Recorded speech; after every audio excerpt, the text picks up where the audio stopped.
on est toujours à Amboise. Alors l'architecture Renaissance est bien gentille, mais ça ne nourrit pas son homme. Et pour l'étape d'aujourd'hui, qui nous emmène à Chissot au bord du Cher en traversant la forêt, il faut prévoir le ravitaillement. Et pour ça, à Amboise, tout est prévu.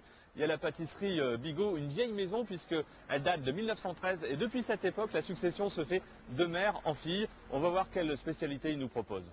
Pour commencer, une petite tarte aux légumes et au basilic. C'est délicieux, petits légumes frais. Et puis ensuite, un puits d'amour. Crème pâtissière Rome, caramélisée au fer dessus. Délicieux, ou des petits macarons. Et puis pour finir, des trucs Pouchkine, la spécialité d'Amboise, vodka orange. Ça va. Délicieux, je vous fais goûter. Attendez, hop là. Merci.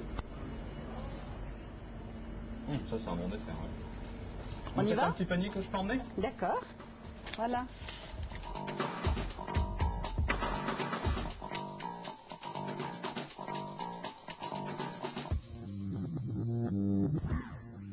De la vallée de la Loire à la vallée du Cher existe depuis le XVIIIe siècle un vaste massif forestier. Avec ses 5000 hectares de chênes, de hêtres et de charmes, la forêt d'Amboise est un lieu de promenade idéal. Un parcours cycliste a été créé récemment. Il permet de joindre le château d'Amboise au château de Chenonceau et ainsi de traverser, de passer à proximité du bois de la Moutonnerie et de permettre l'accès à ces cyclotouristes, randonneurs, de venir se détendre dans l'espace de la Moutonnerie. Je peux vous dire que l'été c'est plutôt agréable parce qu'ils sont frais ici. Bien avant le vélo, c'est du temps des grands seigneurs que cette forêt a trouvé sa raison d'être. Ces bois étaient destinés à la chasse. Historiquement, ces massifs étaient constitués pour permettre aux seigneurs ou aux rois d'avoir un espace pour la chasse, chasse de loisirs et aussi chasse pour la nourriture. Et aujourd'hui?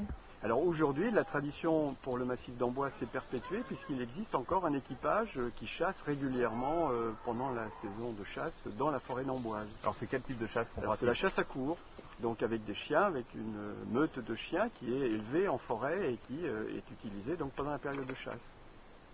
Imaginez François Ier avec ses chevaux, ses chiens et sa cour à la poursuite d'un cerf ou d'un sanglier.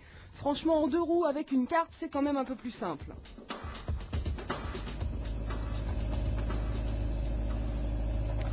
En traversant la forêt d'Amboise, ça nous amène à la vallée du Cher. Le Cher où il y a ce magnifique château, le château de Chenonceau. C'est sans doute le plus beau pont de France puisqu'il traverse la rivière.